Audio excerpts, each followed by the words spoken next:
साया। रात के सन्नाटे में एक तेज बारिश हो रही थी। दिल्ली के एक पुराने मोहल्ले में स्थित हवेली में अचानक बिजली कड़कने की आवाज से रिया की नींद टूट गई।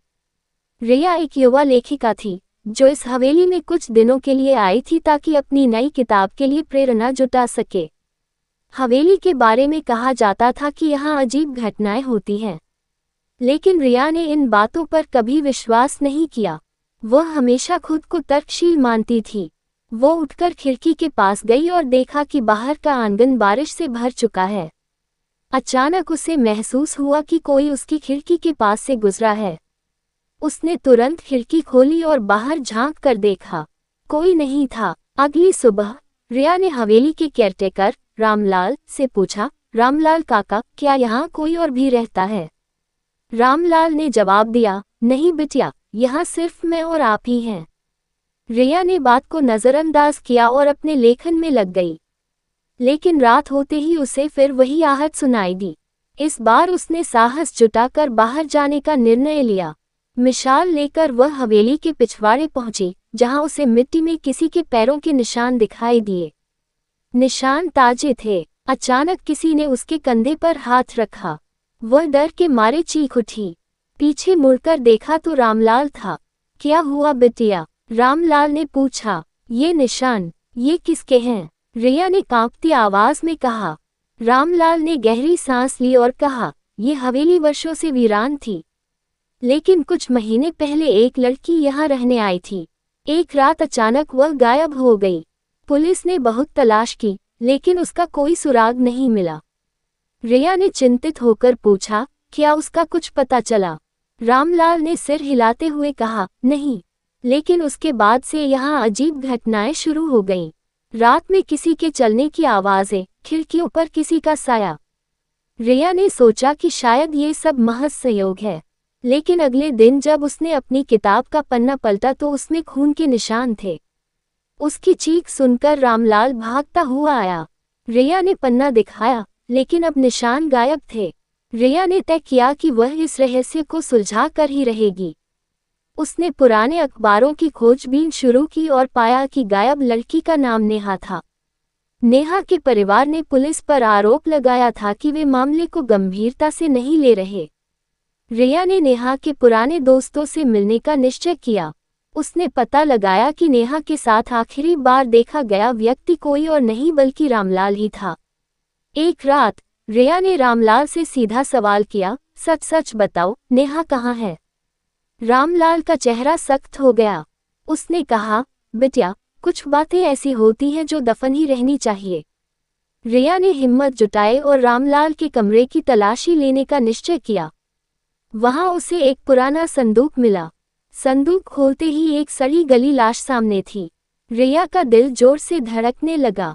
तभी रामलाल ने पीछे से कहा, नेहा ने मुझसे शादी से इनकार कर दिया था। गुस्से में मैंने। उसकी आवाज कांप रही थी। रिया ने तुरंत पुलिस को फोन किया। रामलाल को गिरफ्तार कर लिया गया। हवेली के रहस्य से पर्दा उठ चुका था, लेकिन रिया की रूह कांप उठी थी।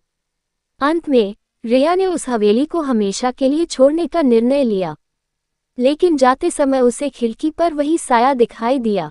शायद नेहा की आत्मा अभी भी इंसाफ की तलाश में थी। बिना चूल्हे की रसोई। गांव के अंतिम छोर पर बसे रामपुर गांव में एक गरीब मगर मेहनती स्त्री गौरी अपने छोटे बेटे मोहन के साथ रहती थी। उसका पति एक हादसे में चल बसा था और अब उसके जीवन का एकमात्र उद्देश्य अपने बेटे को अच्छा जीवन देना था। लेकिन गरीबी और अभावों ने उसे हर कदम पर चुनौती दी। गौरी का घर मिट्टी की दीवारों और घास फूस की छत से बना था। सबसे बड़ी समस्या यह थी कि उसके पास चूल्हा जलाने के लिए लकड़ियां नहीं थीं। लकड़ियां खरीदना तो दूर, खाने के लिए भी बड़ी मुश्किल से अनाज जुटा पाती थी। गांव के लोग उसे सहानुभूति देते, परंतु किसी ने उसकी मदद आगे आकर नहीं की। हर रोज गौरी गांव के जंगलों में सूखी लकड़ियां ढूंढने जाती, लेकिन जंगल के रखवालों ने वहां से लकड़ियां लाने पर रोक लगा दी थी। पेट की आग बुझाने के लिए कोई और तरीका ढूंढना जरूरी था।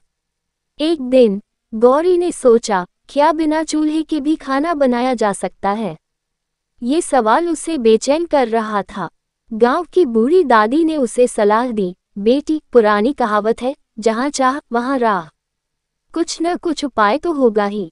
गौरी सोच में डूबी रही और फिर उसने गांव में सुनी हुई एक बात याद की, सूरज की गर्मी से भी भोजन पक सकता है। हालांकि उसे इस बात पर पूरा यकीन नहीं था, लेकिन कोई और उपाय भी नहीं था। अगले दिन गौरी ने अपने घर के आंगन में एक बड़ा काला तवा रखा। उसने देखा कि दोपहर तक तवा बहुत गर्म हो जाता था। फिर उसने कुछ आटे को पानी में गूंथकर छोटे छोटे पेड़े बनाए और उन्हें तवे पर डाल दिया। कुछ ही देर में वे सख्त हो गए। मोहन को यह नया प्रयोग बड़ा दिलचस्प लगा। माँ, ये तो रोटी जैसा ही लग रहा है, मोहन ने खुश होकर कहा। गौरी को भी उम्मीद की किरण नजर आई। अगले दिन उसने कुछ दाल को मिट्टी के एक काले बर्तन में पानी डालकर रखा और उसे खुले धूप में छोड़ दिया। शाम होते होते दाल थोड़ी नरम हो गई थी। उसने सोचा कि अगर किसी तरह इसे और अधिक गर्मी मिल जाए तो ये पूरी तरह पक सकती है। धीरे धीरे गौरी का यह अनोखा प्रयोग पूरे गांव में चर्चा का विषय बन गया।